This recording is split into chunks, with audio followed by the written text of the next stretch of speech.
नमस्ते मेरे प्यारे दोस्त, मैं चंद्रपाल और स्वागत करता हूँ इस शॉर्ट वीडियो में। और आज आपके सामने बताऊंगा कि संविधान के 22 भाग क्या है। और सबसे पहले हम जान लेते हैं संविधान एक क्या है और इसके 22 भाग क्या है। तो संविधान एक दस्तावेज है, कानूनी दस्तावेज है, जिसके बल पर पूरा देश संचालित होता है। ठीक है, वो लिखित है। अपने भारत का संविधान लिखित है, इसी तरह से यूएसए का संविधान भी लिखित है। लेकिन भारत के संविधान दुनिया का सबसे बड़ा लिखित संविधान है। ब्रिटेन के संविधान अलिखित संविधान कहा जाता है, क्योंकि वहां के अधिकांश प्रोविजन अलिखित है या परंपराओं पर आधारित है। कुछ ही केवल लिखित मात्र है, लेकिन अधिकांश अलिखित है, इसीलिए उसको अलिखित संविधान कहा जाता है। भारत का और अमेरिका का लिखित संविधान है, क्योंकि अधिकांश प्रोविजन लिखे हुए हैं, जिसमें से भारत का सबसे बड़ा लिखित संविधान भी माना जाता है दुनिया का। इसी संदर्भ में संविधान को हम लोग जानेंगे कि इसके 22 भाग क्या है। जिस प्रकार से चैप्टर्स को इजीली पढ़ने और समझने के लिए हम उसको कुछ पार्ट में डिवाइड कर देते हैं, उसी प्रकार से संविधान को भी इजीली पढ़ने के लिए हम 22 भागों में डिवाइड कर दे रहे हैं। अगर इसकी चैप्टर्स की बात करेंगे या आर्टिकल्स की बात करेंगे, अनुच्छेद, तो 395 है। उसके अलावा भी है, तो उसमें नंबरिंग में अगर जाएंगे तो 395 नहीं तो फिर 460 के समथिंग में आर्टिकल्स टोटल हो चुके हैं। इसी प्रकार से 22 भाषा नंबरिंग में है, लेकिन 25 भाषाएं अभी वर्तमान में हो चुकी है। तो हम फटाक से देखते हैं कि 22 कौन कौन सी भाषाएं हैं। भाग पहला में है कि संघ और राज्य क्षेत्र। मैं यहाँ लिखूंगा नहीं, बट आपको रिवाइज करवाऊंगा बार बार। संघ और राज्य क्षेत्र यहाँ भाग पहले में है। इसके तहत आपको 4 आर्टिकल देखने को मिलेंगे, 1 से लेकर के 4 तक। और भाग 2 में है नागरिकता। भाग 2 में क्या है? नागरिकता। भाग मतलब आर्टिकल 5 से लेकर के आर्टिकल 11 तक का है। भाग 3 में है दोस्त फंडामेंटल राइट। भाग 3 में क्या है? फंडामेंटल।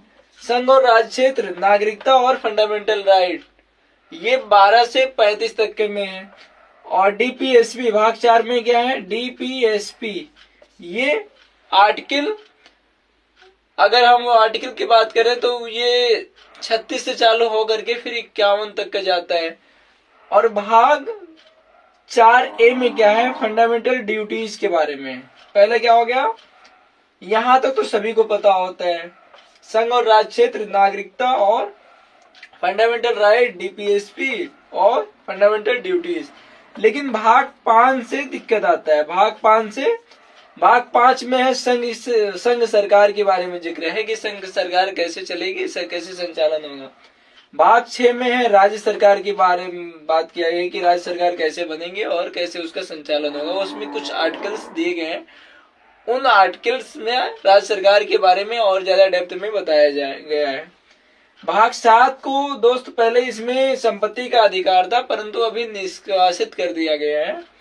भाग 8 की अगर बात करेंगे हम, तो भाग 8 में भाषाएं। अपने भारत में, भारतीय संविधान में 22 भाषाओं को जिक्र किया गया है, उसमें शामिल किया गया है। तो ये भाग 8 में बताया गया है।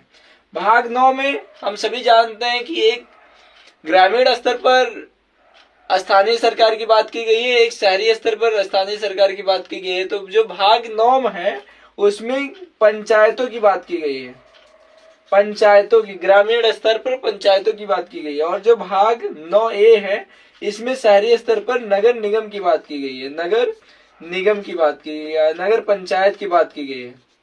नगर पंचायत या नगर पालिका इसी में आएगा। तो भाग 9 और भाग 9A फिर से एक बार रिवाइज करा दे रहे हैं।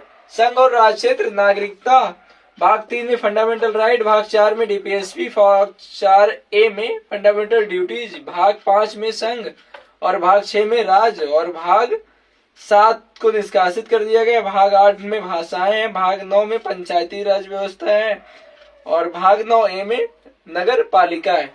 अगर भाग 9B की बात करेंगे तो प्राधिकरण की बात किया गया है। स्थानीय प्राधिकरण की जो बनाया जाता है, कई सारे चीजों को लेकर के, पर्यावरण निवारण को लेकर के, जल बोर्ड को लेकर के कई सारे प्राधिकरण बनते हैं।